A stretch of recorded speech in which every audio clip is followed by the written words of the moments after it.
El prólogo de Ori, 23 de noviembre. Primero, San Anfiloquio, obispo de Iconio.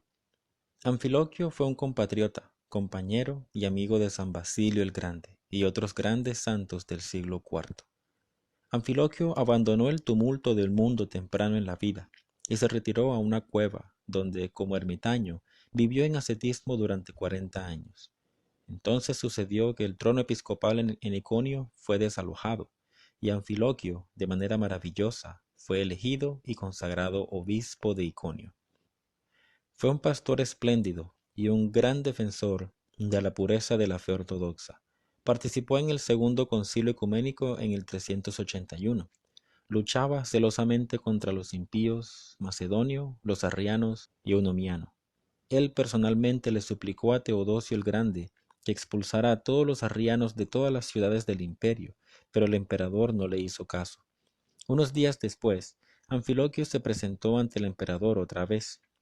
Cuando el obispo fue conducido a la sala de recepción, el emperador estaba sentado en su trono, y a su derecha estaba sentado su hijo Arcadio, a quien Teodosio había tomado como su coemperador. Al entrar en la cámara, San Anfiloquio se inclinó ante el emperador Teodosio, pero no prestó atención a Arcadio, el hijo del emperador, como si no estuviera allí. Muy enojado por esto, el emperador Teodosio ordenó que Anfiloquio fuera expulsado inmediatamente de la corte. El santo le dijo al emperador: «¿Ves, oh emperador?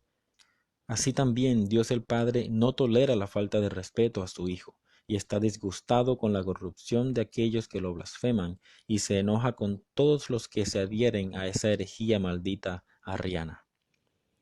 Al escuchar esto, el emperador entendió por qué Anfiloquio no le había dado honor a su hijo, y estaba sorprendido de su sabiduría y audacia. Entre muchas otras obras, San Anfiloquio escribió varios libros sobre la fe. Él entró en reposo en avanzada vejez en el año 395 y tomó su habitación en la vida eterna. Segundo, San Gregorio, obispo de Agrigento. Gregorio nació de padres devotos, Caritón y Teodota, en Sicilia, cerca de la ciudad de Agrigento, donde más tarde fue obispo. Su vida entera estuvo imbuida de los maravillosos milagros de Dios. De una manera milagrosa fue a Jerusalén, de manera milagrosa fue elegido obispo, y de una manera milagrosa fue salvado de la calumnia. Él mismo fue un gran hacedor de milagros, porque era agradable a Dios, un gran padre espiritual y un asceta. Participó en el quinto concilio ecuménico en Constantinopla en el 553. Después de tentaciones difíciles, reposó pacíficamente al principio del siglo VII o al final del sexto. Tercero, San Alexander o Alejandro Nevsky. Alexander era el hijo del príncipe Yaroslav. Desde la infancia, su corazón fue dirigido a Dios.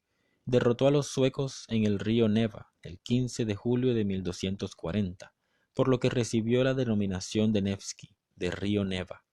En esa ocasión, los santos Boris y Gleb se aparecieron a uno de los comandantes de Alexander y le prometieron su ayuda al gran príncipe, que era su pariente. Una vez, entre la horda de oro de los tártaros, se negó a inclinarse ante los ídolos o pasar por el fuego. Debido a su sabiduría, fuerza física y belleza, incluso el tartar Khan lo respetaba. Él construyó muchas iglesias y realizó innumerables obras de misericordia.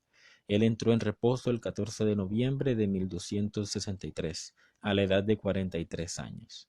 Este día, 23 de noviembre, se conmemora el traslado de sus reliquias a la ciudad de Vladimir. Cuarto, San Mitrofán, obispo de Voronezh. Mitrofán era un glorioso jerarca ruso, asceta y patriota. Fue amigo y luego crítico de Pedro el Grande. Él entró en reposo el 23 de noviembre de 1703. Sus maravillosas reliquias se descubrieron en el año 1832. Reflexión. Dios permite que la desgracia caiga sobre los justos para que Él los glorifique más. La superación de la desgracia revela tanto la gloria de Dios como la gloria de los justos.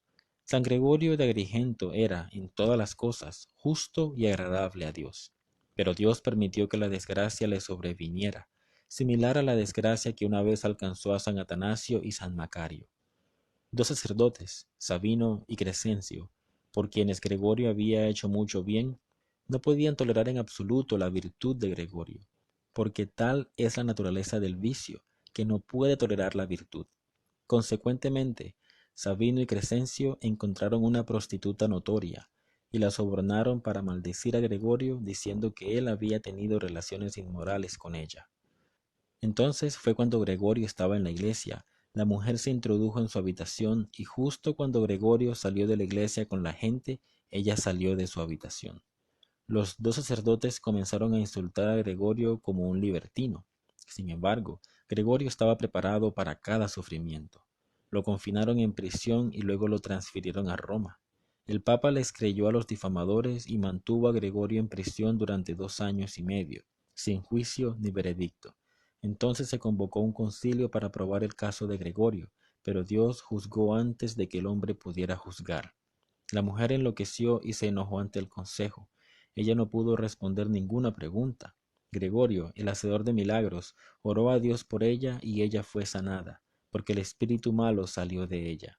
Luego, entre llantos y lágrimas, confesó que había sido sobornada para calumniar al hombre de Dios, y que inmediatamente después de haber cometido la calumnia, el espíritu maligno había entrado en ella y la tenía en su poder.